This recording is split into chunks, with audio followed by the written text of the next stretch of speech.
Anyway, newly released. The post reviewed multiple video feeds from hearing and matched text, which were sent in Pacific time with the video. This was when Barack Obama was president of the United States. And while we were once driving through a struggling neighborhood in Chicago, he commented that only black people could live that way. Attorney-client privilege, yes, I will turn it over. You, as my friend Mr. Meadows pointed out, misled this committee even today in a written submission that contradicted your testimony. You have suggested you are going to review that. Are you going to review it in our next break to correct the record, yes or no? Yes. Question, you helped out the president's campaign or were involved in the campaign as a representative, as a spokesman, even in your words today. It was your idea for the campaign dating back to 2011. Is that accurate, yes or no? Yes. Mr. Weisenberg and other individuals, Ms. Rona. Who are those individuals? Are they with the Trump organization? They are. Are there other people that we should be meeting with? So Alan Weisselberg is the chief financial officer. You got to quickly give us as many names as you can so we can get to them. Yes, ma'am. Is Ms. Rona, what is Ms. Rona's position? Rona Graff is Mr. Trump's executive assistant. And would she be able to corroborate many of the statements that you've made here? Yes, her office is directly next to his, and she's involved in a lot that went on.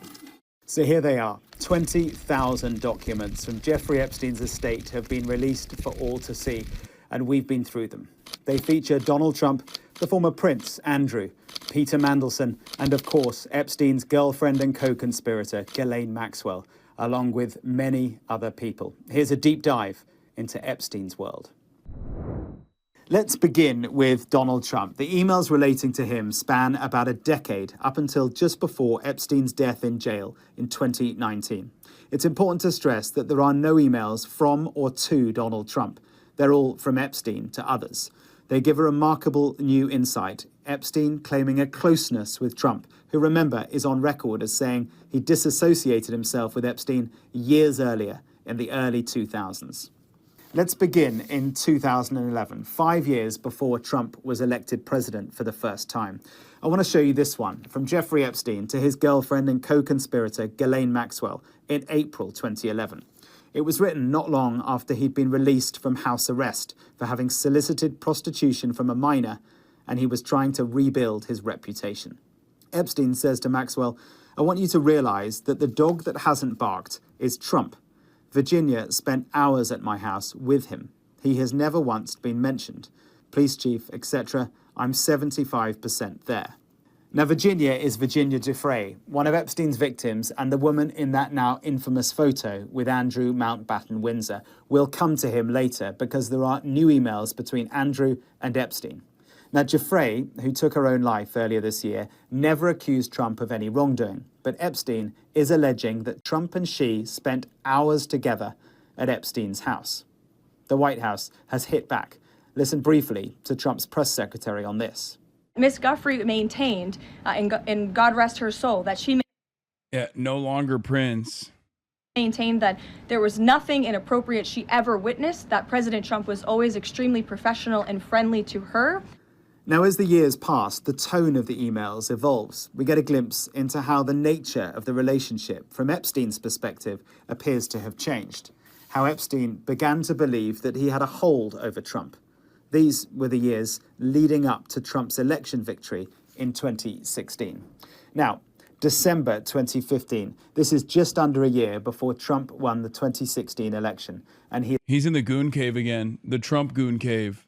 Is gaining momentum as a candidate. On the 12th of December 2015, Epstein sent this email to a reporter from the New York Times. Subject line, Trump. Have them ask my houseman about Donald almost walking into the door, leaving his nose print on the glass as young women were swimming in the pool, and he was so focused he walked straight into the door. It's not clear when Epstein was alleging that incident had happened, but the email suggests two things. First, a hint at the close association between Epstein and Trump, historically at least, and second, that Epstein is seeking at this point to discredit Trump. In the same email exchange with the reporter, Epstein says, "Would you like photos of Donald and girls in bikinis in my kitchen?" Now, as time passes, towards the cusp of Trump winning the White House in 2016, we get a new perspective on what Epstein was thinking. He was texting a Dem rep while questioning Cohen. Yeah, I saw. Representative Stacey Plaskett was getting real-time advice from Jeffrey Epstein about what to ask Michael Cohen during a congressional hearing in 2019. Democrats should call on her to resign, says Peter Twinklage. It is one of the more insane moments in the Epstein saga, and it once again shows that there is a bipartisan bipartisan consensus on dealing with Jeffrey Epstein positively. Anyway. Do you think Epstein was trying to discredit Trump in 2016 because he had closer pedo ties with the Clintons? Let's continue. Writing about Trump while he was on the rise to the presidency. There are swathes of emails between Epstein and the writer Michael Wolff. They detail how Epstein was being advised how he could use his relationship with Trump to his own benefit. Look at this one from Michael Wolff to Epstein in December 2015. Subject, heads up. Wolff writes about Trump. If he says he hadn't been on the plane or to the house, then that gives you a valuable PR and political currency. You can hang him in a way that potentially generates a positive benefit for you. Or, if it really looks like he could win, you could save him, generating a debt. And then Michael Wolff again to Epstein in October 2016, just before the presidential election. He suggests Epstein could finish Trump. Subject line, now could be the time. Wolff writes, there is an opportunity to come forward this week and talk about Trump in such a way that could garner you great sympathy and help finish him. Interested?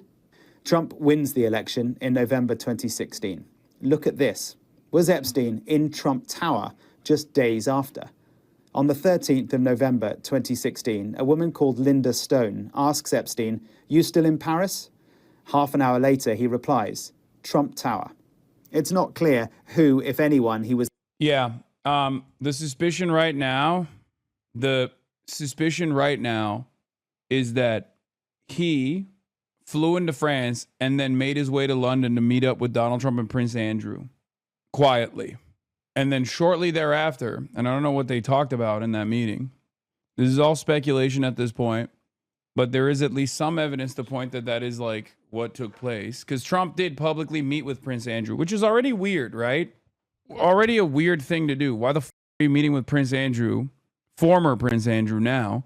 And the reason why he's former Prince Andrew now is because of his associations with Jeffrey Epstein and what he did alongside Jeffrey Epstein. He's a pedophile. Jeffrey Epstein potentially meets with Donald Trump and Prince Andrew in that meeting that took place privately, and then flies back or gets back to London, or from London to, France, and then flies back out of France. The timing of it is very suspicious. And the private correspondence reveals that Jeffrey Epstein, especially along with the flight records, was actually very close in proximity to Donald Trump in France at the same time that Trump was in the UK. Meeting at Trump Tower, if he was actually there, there are public areas within the building. Remember, Trump says he cut ties with Epstein many years earlier. We asked the White House if Jeffrey Epstein was in Trump Tower on that date. In response, White House spokeswoman Abigail Jackson said, "These emails prove literally nothing." Epstein continues to write about and ridicule Trump during his first term in office. Take this from Epstein to Larry Summers in 2017. Summers was Treasury Secretary under Bill Clinton. Epstein writes, "Your world does not understand how dumb he really is. He will blame everyone around him for bad results." Remember, we don't know the full context of these emails. Here's another from March 2018. And in this case, the name of the person emailing Epstein has been redacted. The anonymous person says, "It will all blow over. They're really just trying to take down Trump and doing whatever they can to do that." Epstein replies, "Yes, thanks. It's wild, because I am the one able to take him down." Now, this email has caught a lot of attention. It's from January 2019, in the middle of Trump's first term as president. It's about membership at Trump's Mar-a-Lago club in Florida. Redacted worked at Mar-a-Lago. She was the one that accused Prince Andrew, Epstein wrote. Trump said, "He asked me to resign. Never remember, ever." Of course, he knew about the girls, as he asked Ghislaine to stop. So if Donald Trump knows about what Jeffrey Epstein was doing with the girls and still kept up a contact with him and still kept a relationship with Jeffrey Epstein, and maybe even met Jeffrey Epstein physically in 2019, then that throws a dagger in the story that made Trump look decent by comparison to like a Bill Clinton type who continued his public association with Epstein and Epstein affiliates much later into Jeffrey Epstein's prolific career of pedophilia. House Democrats have released emails in which Jeffrey Epstein wrote that President Trump had spent hours at my house with at least one of his sex trafficking victims and suggested he believed Trump knew more about his abuse than he has acknowledged. Epstein flatly asserted that Trump knew about the girls, many of whom were later found by investigators to have been underage. Epstein pondered how to address questions from the news media about their relationship as Mr. Trump was becoming a national political figure. In an email from January 2019, Epstein wrote to journalist Michael Wolff regarding Trump. Of course he knew about the girls as he asked Ghislaine to stop. So him asking Ghislaine to stop actually corresponds to Trump's narrative, which is he knew that, Epstein was like stealing his employees, but then he makes it seem like he was oblivious to what Epstein was doing with the employees. This also ties with what what Virginia Giuffre had said about Donald Trump, because Virginia Giuffre is one of the most important Epstein victims, as she was basically the public face for all of the Jeffrey Epstein victims for a very long time. She's the one who directly outed Prince Andrew and many others. So as far as Virginia Giuffre goes, she had said that Donald Trump had done nothing to her. She actually had defended Donald Trump. But the very fact that Donald Trump kept up a relationship with Jeffrey Epstein, even after he knew what Jeffrey Epstein was doing, makes this all the more suspicious. So what does all this mean? Well, the redacted name is Virginia Giuffre. We know that she worked at Mar-a-Lago, and she is the woman who accused Prince Andrew. The meaning isn't quite clear. We don't know precisely what Epstein is claiming when he says Trump knew about the girls. In response to the release of the documents, the White House said the fact remains that President Trump kicked Jeffrey Epstein out of his club decades ago for being a creep to his female employees, including Giuffre. Remember, too, that Trump is on record as saying that he cut his relationship with Epstein because he thought he was poaching his female employees. We took people that worked for me, and I told him don't do it anymore, and he did it, and I said, stay the hell out of here. Now let's focus on the man formerly known as Prince Andrew. In his infamous Newsnight interview in November 2019, Andrew claimed that after he and Epstein met in New York in 2010, he was never in contact with him. But these emails between the pair are from the following year, March 2011. Remember, this is the time just after Epstein had been released from house arrest for having solicited prostitution from a minor. 3 months earlier, that now infamous photo of Epstein and Andrew was taken in New York's Central Park. Andrew's involvement with Epstein was headlined globally, and we now have an insight into Andrew's state of mind at the time. The email chain includes startling allegations. The Mail on Sunday had emailed asking for responses to their story, which alleged sordid sexual encounters involving Andrew, Maxwell, the former Israeli Prime Minister Ehud Barak, and others. We've asked Mr. Barak for a response to the mention of his name. The emails get forwarded a few times, including from Ghislaine Maxwell to Epstein, and then from Epstein to an account labelled The Duke. Andrew appears to reply, "What? I don't know any of this. How are you responding?" Epstein replies, and it's full of typos. "Just got it 2 minutes ago. I asked lawyers to send a letter. Not sure. It is so salacious and ridiculous. I'm not sure how to respond. The only person she didn't have sex with was Elvis." The subject title of this email is Ghislaine Maxwell. Then Andrew says, "Please make sure that every statement or legal letter states clearly that I am not involved and that I knew and know nothing about any of these allegations. I can't take any more of this, my end." Later that same year, 2011, emails show that Epstein was talking about Prince Andrew. Why did YouTube blacklist you for this coverage 6 to 7 years ago? I mean, it could be a bunch of different reasons. One, it could be that I uploaded a 8-hour broadcast directly to YouTube, and that like cooked my algorithm positioning. Or it could be that people were not ready to have this conversation back then. I would say that as someone on the left, my career is riddled with being right too early and constantly having to eat it until people come to those same realizations and same conclusions over and over again. Was that from when you rebuked the content nuke? No, this is like in 2019. I covered the Jeffrey Epstein stuff extensively. It's one of the only thing that like conspiracy theorists are kind of, as you can now tell, not wrong about, right? And yeah, they were suppressing Epstein results.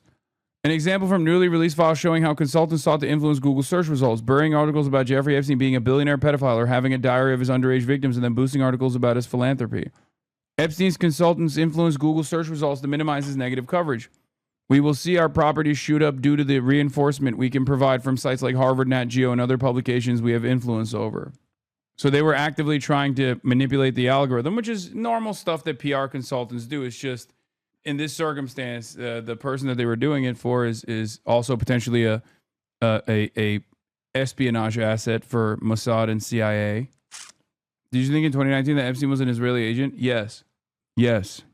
A lot of the information that you guys are now encountering was already readily available. A lot of this stuff is new. There's some new things in here, right? There's like a trove of emails that were recently released. That's new. But what's not new is his deep connections to Israel by way of his associations. Because we already knew that Ehud Barak was hanging out at his New York mansion in 2016 or 2017, I believe. So the real ball knowers were always on it. And no, I don't mean just and for the record, when I say he was an asset for the state of Israel, I don't mean just the state of Israel. Jeffrey Epstein absolutely was an asset for the American State Department as well. He was a CIA and Mossad agent. He says, not agent directly, but most likely an asset for both of them. Buckingham Palace would love it if Virginia Giuffre was proven to be a liar. Epstein emails a publicist. I think a great opportunity has arisen. He goes on, the girl who accused Prince Andrew can easily be proven to be a liar. I think Buckingham Palace would love it. You should task someone to investigate the girl that has caused the Queen's son all this aggro. I promise you, she is a fraud. You and I will be able to go to Ascot for the rest of our lives. But in trying to discredit Virginia Giuffre, Epstein appears to confirm that the photo of her with Andrew is real. Andrew has previously claimed that the photo could have been doctored. Yes, she was on my plane, and yes, she had her picture taken with Andrew, as many of my employees have. I have never misled you. This girl is a total liar. Let's skip forward now. Robert Skvarla says the 9/13/24 meeting with Bill Burns here would appear significant because Burns was Obama's Deputy Secretary of State until November when he retired from Foreign Service. That means Epstein and Thiel may have met with someone in the Obama State Department. 2014, not 2024. 13th afternoon, you and I, then Bill Burns, diplomat, evening dinner with Woody, all casual. If you choose, we can bring in Kathy Rumler, former Obama counsel for 5 years, or send in Bob Kerrey, former Senate Intelligence. This was a blunt rotation with Peter Thiel, Jeffrey Epstein, Woody Allen, Bill Burns, and former Senator Bob Kerrey. What is this? There would be a paper trail if he was an asset. Not even an asset, not an agent. I doubt directly worked for not an agent, not even an asset. There would be a paper trail if he was an asset. Are you serious? I think you're insane if you think, first of all, there is paper trail. There is a paper trail connecting Jeffrey Epstein to some of the most important financial people on the planet, not just in the United States of America. There are already bank transactions. That's actually a big part of the reason why people want this stuff to be released. When people say, oh, release the Epstein files, that's what they're talking about. It's so funny to assume that a guy who was like openly emailing people about how Kazakhstan should purchase Israeli spyware and how they want to do coups all around the world and prop up people who are pro-Israel or pro-America in positions of power. That guy didn't leave a fat paper trail. He did. That's straight up the reason for why people are saying we want to see the information. We want to see the Epstein files. At least that's what I mean when I say we want to see the Epstein files. It's the whole point. Jeffrey Epstein in 2018 was claiming that Imran Khan was really bad news, citing Pakistan's nuclear weapons. The State Department pushed him out of office with help from the Pakistani military in 2022. New, an Israeli military intelligence officer lived at Jeffrey Epstein's home in Manhattan on multiple occasions, including while he was an aide to then Israeli Defense Minister Ehud Barak. Yoni Koren was a senior Amman officer with decades of experience in the intelligence in the Israeli security establishment and stayed at Epstein's home. I think it's funny. It sounds like you're implying things while they're just literally saying events that happened. Yeah. None of this is like speculative at this point. Now that Jeffrey Epstein's private emails have been leaked, it's no longer a speculation. I mean, he was directly dealing with high-ranking officials of the Israeli security apparatus, and he was consistently working for them. He was consistently cutting deals for them. He was tying Peter Thiel to Israel. He was selling Israeli spyware. Like, all of this stuff is real. The private emails are at least one version of the connective tissue here. Emails show Epstein wired Korean money while Koren acted as an intermediary between Israel and U.S. intelligence. And remember, the very same dynamic that exists between America and Israel as two quote-unquote separate nation states, which is a contingency plan, right, is the exact same reason why Jeffrey Epstein is utilized as an asset. It's better to have an outside guy that gets to work in an autonomous fashion that is still working for you to do blackmail and sex trafficking and gun running and money laundering than it is to have a guy who is directly under the payroll of the government. Okay? Just like it's better for America to have a state like Israel conduct espionage and wage these assassination, do JSOC style assassination operations. And then there's a level of plausible deniability always where you're like, well, they're a separate sovereign nation state, right? They're going after their own desires. They're pursuing their own security interests in the region. Yeah, here he is talking about building a back channel to Putin. Politico writing about Epstein in Russia and somehow managing to not mention that he built a back channel to Putin amid the Syria civil war is Pravda-level stuff. American media is just absurd. Jeffrey Epstein claimed he gave Russians insight into Trump. Isn't it weird this billionaire financier has no emails about financing and investing? Yeah, it is weird, right? Jeffrey Epstein and the Mossad, how the sex trafficker helped Israel build a back channel to Russia amid the Syrian civil war. Hacked emails show how Jeffrey Epstein and former Israeli Prime Minister Ehud Barak tried to engineer a Russian-led solution to remove Bashar al-Assad. How is he doing that? How is he doing all that? Think.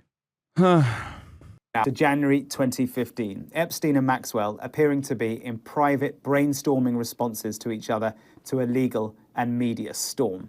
They're firefighting, and the email exchanges are written in haste. Maxwell to Epstein, the 10th of January 2015. I have to distance myself from you in statement 2, and they need me to say I was not aware of massage with Andrew in my house. These things, they have to stay, along with meeting, redacted, and rebutting these allegations. I need it ASAP. Finally, look at this. When President Trump was on a state visit to the UK in 2019, Steve Bannon is emailing Epstein. Bannon, remember, is the former White House strategist fired by Trump earlier in his first term. He and Epstein are commenting on Trump's physical proximity to Andrew in video of the state visit. Prince Andrew and Trump today. Too funny, Epstein wrote. Then, recall Prince Andrew's accuser came out of Mar-a-Lago. Bannon replied, I can't believe nobody is making you the connective tissue. This is just days before Epstein's final arrest. Andrew Mountbatten. Yeah. Interesting. Interesting. Steve Bannon, once again, another person that I talked about routinely who was very connected to Jeffrey Epstein. Someone who has been able to avoid scrutiny somehow. Again, wasn't Bannon trying to make that weird documentary? No, he claimed that it was a weird documentary, but the real reason why he was meeting up with Jeffrey Epstein was because he was filming a deposition. He was basically trying to figure out a way to do PR for Epstein, and also on top of that, he was trying to help him message better in a deposition style situation.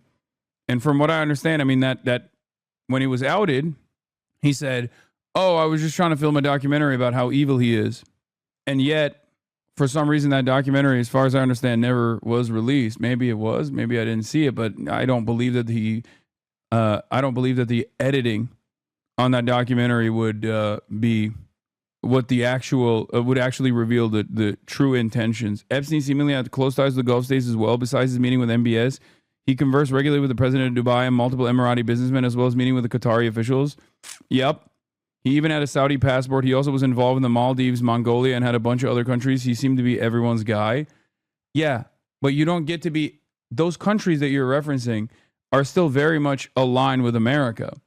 So him being everyone's guy of that sort in that situation is actually him still being America and Israel's guy. Like, it's not like he was doing stuff for the Emiratis or for Saudi Arabia against the interests or wishes of the United States of America. Windsor continues to face scrutiny over his friendship with Epstein, but has always vigorously denied all of the accusations against him in relation to the deceased paedophile. Now, Peter Mandelson, he is the man who lost his job as UK ambassador here in Washington because of his links with Epstein, revealed in a previous tranche of documents. We now know that he had contact with Epstein as late as 2016, according to these new emails. This is much later than known before now. Previously released emails show they maintained contact until 2010. A direct exchange between Epstein and Mandelson on the 6th of November 2016. The email is started by Epstein. 63 years old, you made it. Mandelson replies, just.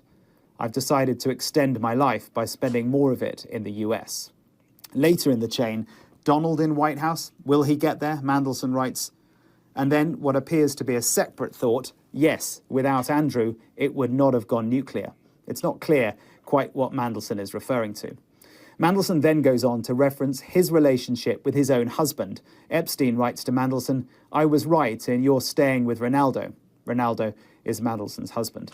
Mandelson replies, did you advise me to stay with R? Such a handful, but loyal and never embarrassing. And so it's clear that privately, Epstein and Mandelson are discussing Mandelson's husband, and this is an indication of just how close they were as recently as 2016. Now, I've messaged Lord Mandelson asking for comment. He's seen the message, but has not responded. Mandelson spoke to Sky in May this year, expressing regret. Hi. My knowledge of him is something that I regret. I wish I'd never met him in the first place. So there are thousands, tens of thousands of documents in the release. There are also hundreds, if not thousands, more names referenced. A mind-boggling range of presidents, prime ministers, princes, high-powered financiers, and powerful business people. Of course, association does not make them guilty of anything. These emails were initially released by the Democrats here in the United States on the House committee. The committee then released all 20,000 documents. It is a political battle ongoing, and the walls appear to be closing in on Donald Trump's White House.